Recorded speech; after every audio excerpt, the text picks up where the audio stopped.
The relationship between judgment and mercy has long been a complicated one. There are times when judgment feels right. Punishment seems to be what needs to happen. And there are also times when judgment just seems a little unfair. There are times when mercy seems like it's the right way to go. And mercy seems to be the best way to approach a situation. But there are also times when mercy seems very unfair as well. And they seem to be in conflict. They seem to contrast each other. Judgment and mercy don't seem to be able to live together as partners in any kind of way. And there's always it's a little tension with punishment versus freedom, with judgment versus mercy, with grudge versus forgiveness. And as we work through that, I think Palm Sunday, this Sunday that Mike mentioned a few moments ago, is a great time to see this dynamic in action. Because on Palm Sunday, the day that we remember Palm Sunday, was a day in which Jesus comes towards Jerusalem, and he knows this is the end. He changed the way he spoke. He changed the way he responded to people. He set out and resolutely went towards Jerusalem, knowing this was going to be it for him. In previous days and weeks, and even for a couple of years, he would perform a miracle and say, don't speak it to anyone. Don't let anyone know. Or he would say something and say, you're not going to understand this now, but you'll get this later. There was a lot of, it's not time. And yet we get to this moment, and it was as if Jesus said, we're going. Like, this is it. But he arrives there on the donkey in a very humble kind of way, and people are gathering around saying, Hosanna, praise the Lord, glad you're here, God save us, the whole bit. Like they're rolling out their version of a welcome mat for him. So we have this humility and mercy that we see very evident in Jesus' life.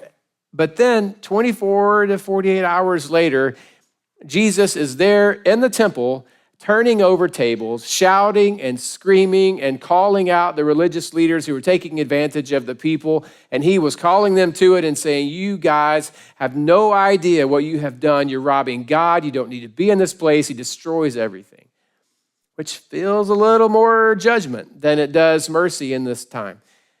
So when we look at the life of Jesus, we find the tension. And it's a tension that we all know as well. We've all experienced this struggle because when we see someone else wrong another person, we want judgment to be done. We want there to be consequences. We want there to be punishment. We want them to get what they deserve. But then there are moments when we actually know the people who are the offenders, and we know the story. We know a little bit why. We know the difficulty in the upbringing or the difficulty in the circumstances. So we step back and think, maybe just be a little lenient with the man or be a little lenient with the girl or just give a little bit of mercy in this moment because we know a little bit more of the story and there is a tension there. There are times when we enjoy a good story about mercy and we read or hear or watch a movie, whatever it is, and we see someone who's approaching another knowing they deserve a lot of punishment and instead they get a hug and there are tears and it makes us feel good all over and that's a great story. At the same time, don't put us in that story. We don't want to be a part of that because if someone wrongs us, we don't want to hug it out. We want them to get what they deserve. So at times in our mind, we say judgment, but in our hearts, we're thinking, mercy. But then when it gets too close to home, that is sometimes flipped. And so there is a tension between judgment and mercy in our lives, and even I think we see it in Scripture. So we need a little help in understanding how to navigate it. And in the book of James, we have both of these things together, which ultimately have led to mercy over judgment being one of our 5 core values here at the Bridge. And in James chapter 2, verse 12, James wrote, "Speak and act as those who are going to be judged by the law that gives freedom, because judgment without mercy will be shown to anyone who has not been merciful." Mercy triumphs over judgment. So from James' perspective, one is above the other. One is over the other. When in doubt, we choose mercy. And he says, mercy is there, it's available, it is the trump card, it is overall, it is the power play, but For those who are not willing to show mercy, he said, they should not expect to receive any on their own. Because if we've been given mercy, we have that responsibility to turn around and show that to others and give away the same kind of mercy that we have experienced. The struggle with mercy is that mercy feels unfinished. Mercy feels unresolved. Mercy feels undone. If I show mercy to someone, then it feels like I'm never going to hear the words that I was hoping to hear. I don't know that I'm ever going to get that apology if I let them off the hook. I don't know that I'm ever going to know for sure that they know how deeply they've hurt me if I let them off the hook. If I just forgive, maybe I'm opening myself up to be some sort of stepping stone for other people, and they're going to continue to walk over me over and over and over again. I don't want that. But it just feels like if I do this and I give mercy, then I am lacking and I'm not ever going to truly feel like things are settled.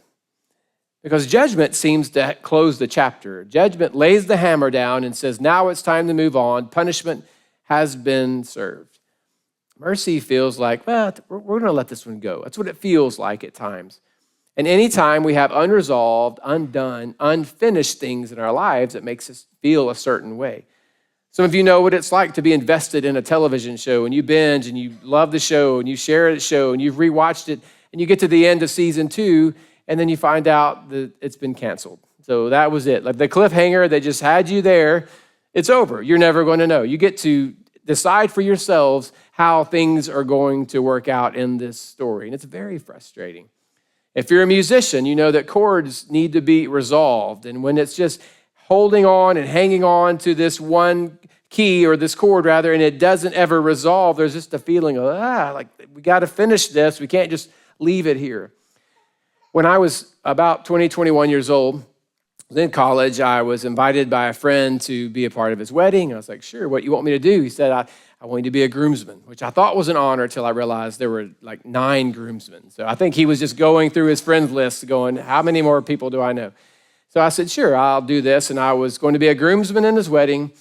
Then he and the bride-to-be, his fiance, a few days later or so said, hey, would you sing in our wedding? We've got the song we want, and we've known you for a while, yada, yada. I said, yeah, okay, if that's what you want, I'll do that. And so the song was not really a worship song. It was laced with faith in Jesus, but it was a romance song. It was going to be as close to Vegas as I would ever be, like crooning over for 2 people. Just kind of, it was awkward and weird, but I was like, okay, if you want me to, I'll do that. So the idea was I show up on the day of the wedding. I'll meet the piano player. She'll have the sheet music. She'll play, and I'll just sing along, and I'll do my thing. And that was fine. We didn't even rehearse. I didn't know her. I just showed up, met her that day. I said, hey, thank you so much. And so we had this plan. So I'm there along with all these other groomsmen, one of many, and there was a mic by me, so I would just step out, and do my song and then step back in when the time was right. Well, I'm told that I'm going to sing towards the end of it, after the vows, after the rings. So the bride and groom will just be staring at me. The preacher will be looking at me. Everybody in the crowd just watching me sing this love song, which, it's uncomfortable anyway. And so I'm just standing there singing this song. Well, I could tell early on into the song that the piano player was not having her best day. Like it wasn't, I don't know, it had anything to do with her talent. I don't know if she didn't practice, she didn't know nerves, I don't know. It wasn't her best day. And she was even mumbling under her breath throughout the song, I'm so sorry, And so I could hear her whispering that to me, and I was like, I am 20. Like, don't do this to me. Like, I can't handle all of this. I'm not a professional. So just be quiet. I just kept singing. And then at the very end of the song, it gets really lovey-dovey, feely, emotional. And it slows down, and then I sing this little sweet chorus that tags back to the title of the song. And I got down to the end, to the very last of the song. I believe exactly the last line. And we were coming in. I was just thanking God along the way that we were about to be finished with this, and that God was mercifully letting her finish this song. And then she decided, no, I don't want that mercy. And she immediately just stopped the song, took her sheet music, laid it down beside her, and she hung her head behind the piano and just she just quit on me, just right there, just stopped. Well, that hadn't happened to me before.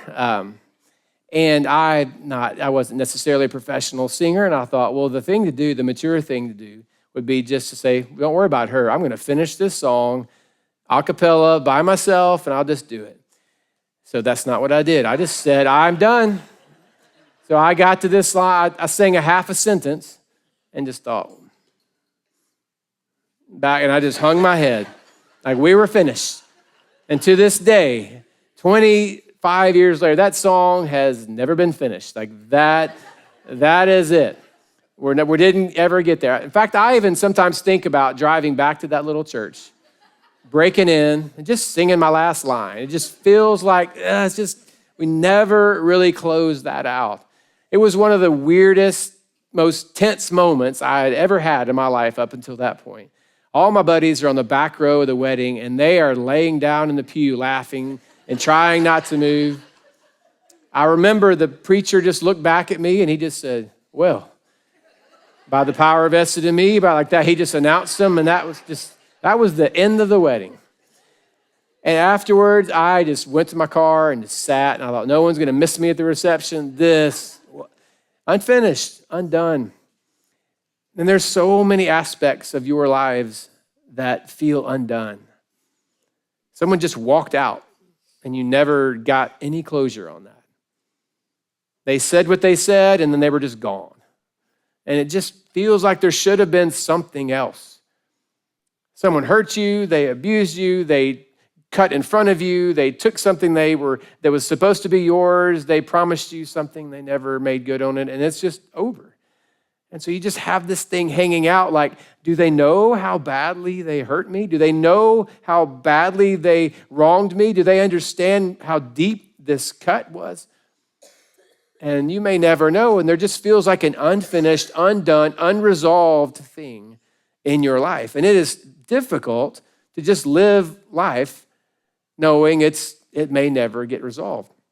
It may never be finished. I may forever feel like the chord is unresolved, and I'm just waiting on an apology, on a word, on a fulfillment of a promise, on a promotion, on an opportunity that was supposed to be mine, that was promised to me, or that I expected, and it just never happened, and it's difficult to move on.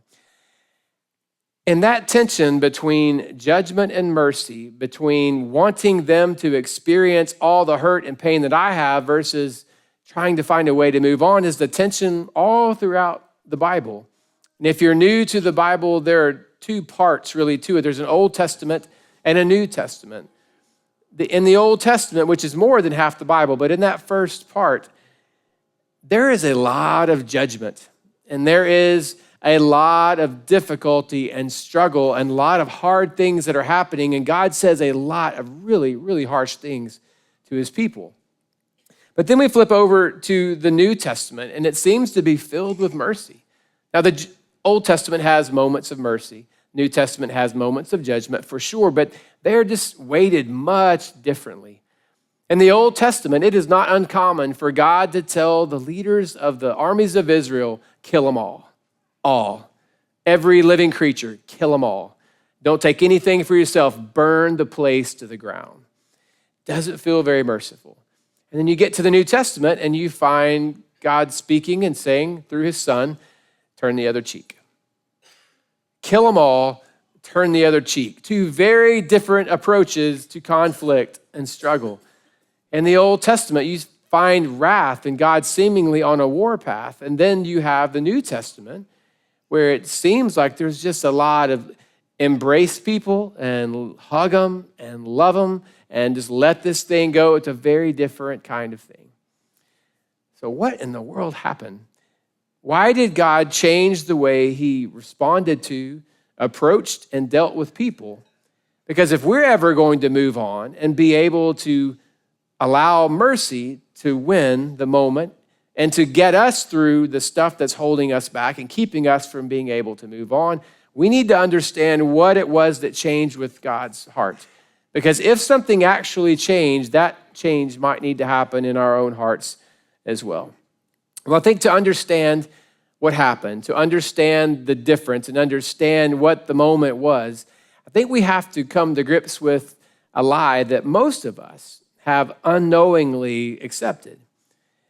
Most of us have, at some point, understood sin, disobedience, the problem, to be that we hurt God's feelings. That God created us, He gave us some rules, we broke His rules, and now He's mad. He's angry, He's frustrated, His feelings are hurt. Therefore, now that we've hurt His feelings, He is going to respond. Now, was God's heart broken? Were His feelings hurt? I guess feelings that in a way that we can understand, perhaps. God does seem to talk about regretting things and his heart breaking at times when you get some illustrations and imagery in there. But that's not the main issue. It's not that we hurt God's feelings. Because if it was just that we hurt His feelings, we could just say, God, I'm sorry, my bad. And then we move on. We could say, it was just an apple. It was just a tree. And it wasn't even me. I'm not even Adam. It wasn't a huge deal, but we're sorry and move on. It's not about feelings, though. It was the fact that when sin entered the picture, there was division, there was a divide between us and God, there was a debt, and there was a death sentence. All three of those things happened. There was a divide, there was a debt, and there was a death sentence. It wasn't just we hurt God's feelings, therefore, if He'll ever get over it, which apparently in the New Testament, time just healed all wounds, and it healed God's heart, and now, not at all. That's not the case.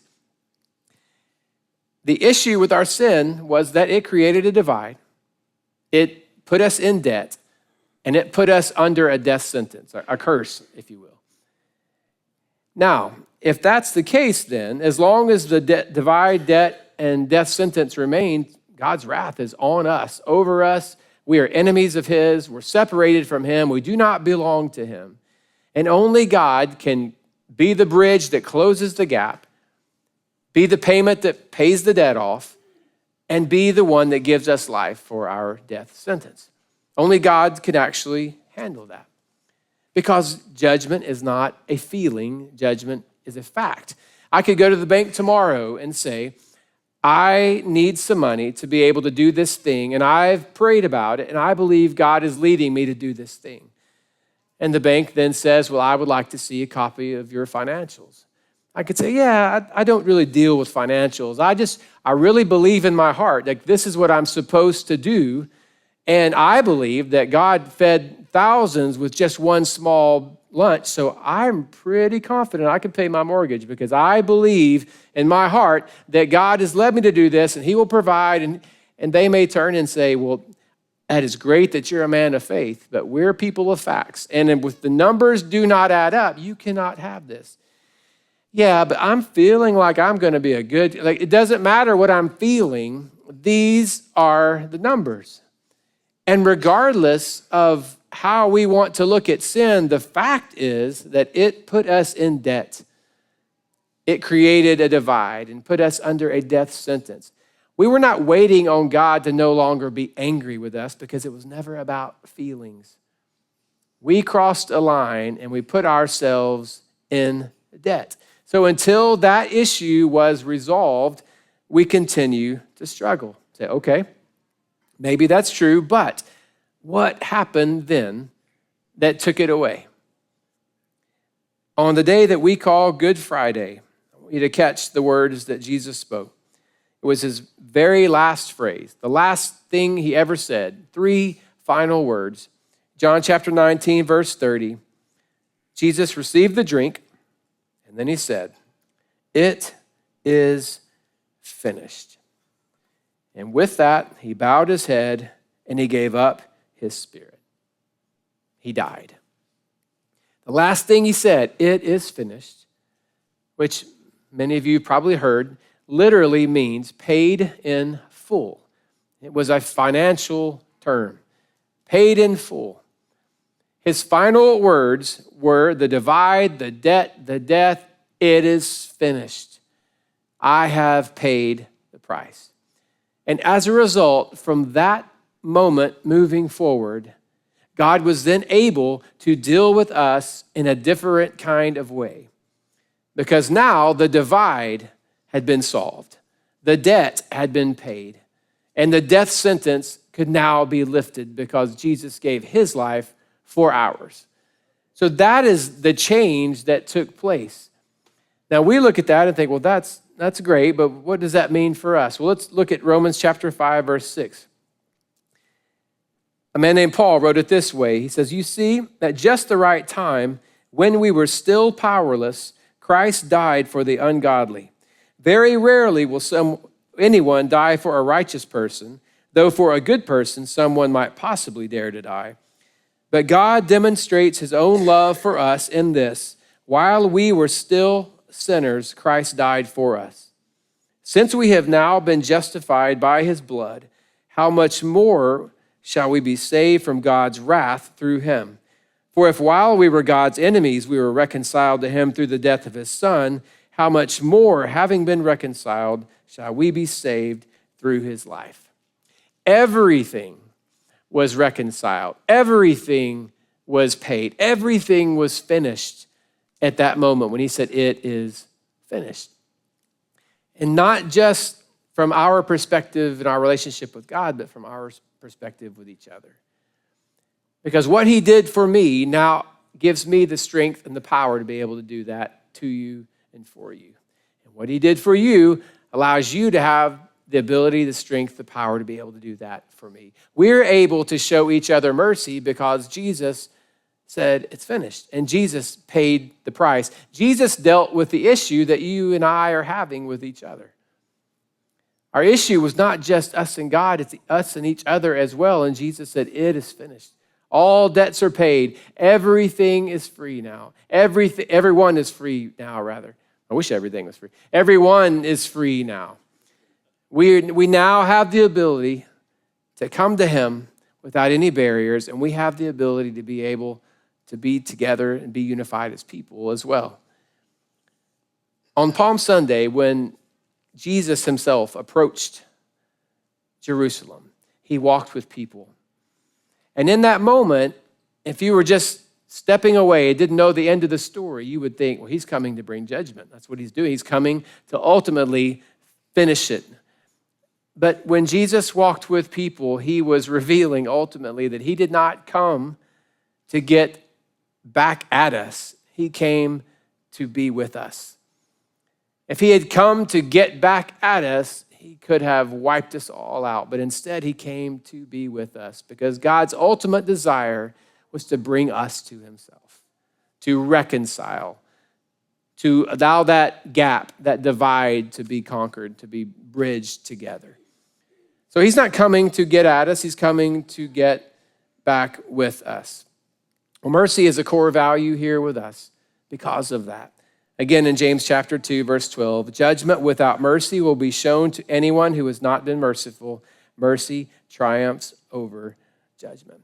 What that means for us is that when I allow God to handle it, when I stop trying to punish you for how you've hurt me, and I just allow God to be God, there is freedom in that. You say, well, wait a minute, that sounds like that's a good idea, but what if God doesn't punish the people? What if he actually... That's the challenge, and that's why I say the one most difficult part of mercy is that it scares us because we feel like it's going to be abused and we're going to be hurt again, and if I let you off the hook, then I'm freeing you up to hurt me again and again and again, and I want to protect myself from that. And so we set up our own walls and we refuse to let people in, and we create more and more barriers. But ultimately, mercy is about bringing people home, not sending them away. And judgment is always going to send people away, and mercy is going to bring people home. And for us, our core value, mercy over judgment, means that mercy might be the one last element that someone needs to see, to feel, to experience, to say, okay, I'm coming home. I'll believe this. The people that are in your life right now that have hurt you, that have abused you, that have abandoned you, that have done all those things to you, if you knew that just simply forgiving them was all that was left between them and coming to Jesus, I believe most all of you would find a way to have the courage to do it. If you really believe that your mercy was going to make a difference. Now, God doesn't say be merciful because it'll make a difference and change a life. But that is the power of mercy. That is what God does through that. And in 2 Samuel chapter 14, there's some wise truth here. He says, but that is not what God desires. Rather, he devises ways so that a banished person does not remain banished from him. God's desire is for everyone to come home. And sometimes the last thing that is needed, the only thing that is keeping people from coming home, is being able to experience real, true mercy from someone just like you. And it's hard to envision people that way. It's hard to see people the way God sees them. But for those who have hurt you, if you could just begin to envision what it would be like to hear not the words, I'm sorry to you, but to hear them say, I'm ready to give my life to Jesus. And to know that you may never hear the words you wanted to hear, but they may ultimately understand why it was they were created in the first place. I think we know which one is more important. But it's hard. It's hard living without those words. I do want to remind you that mercy will free you as well. Because what I've found in my own life is that when I am crushed under the frustration and anger, disappointment and discouragement of what other people might have done or said to me, usually the issue is me. It's not what they've done. It's my unwillingness to give mercy and to break the chains that are around me. Usually it's my problem. Because I don't know if you've ever experienced the struggle of it before, but there are times when you go to someone and say, I want to forgive you. I do forgive you for what you've done. And they just say, well, I didn't do anything, and walk off. I mean, there's nothing more discouraging than that. But you wash your hands and you move on. Trust is earned. We know that. Being merciful to people doesn't mean, I give you my mercy and I also give you my social and here's my PIN number and here's my routing. Like, that's not what we're talking about with mercy. Mercy is saying, I am not going to come between you and God anymore, and I am setting you free. And there's no hurt that you've caused me that my Savior can't heal. And I'm trusting him to be my healer. I'm trusting him to resolve the issues of my life. I'm trusting him to finish what is unfinished and do what is undone. When Jesus said, it is finished, it was more than just I'm dying. It was everything in your life that is unresolved, I'm taking care of now. I know your hurts are deep. I know the cuts are deep. I realize that there may be things that you're going through that no one else around you understands. I know that at times we lose our joy, we lose our freedom, we lose our confidence, we lose our security, we lose all of it at the hands of some very, very, very confused or even hurtful people. But Jesus paid for that too. And the most courageous and the bravest thing you can do is to let them go and to just show mercy. To admit I may never get that feeling that I'm wanting.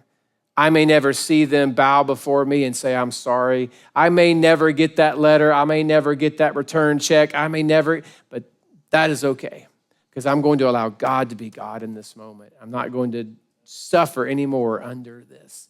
It is finished.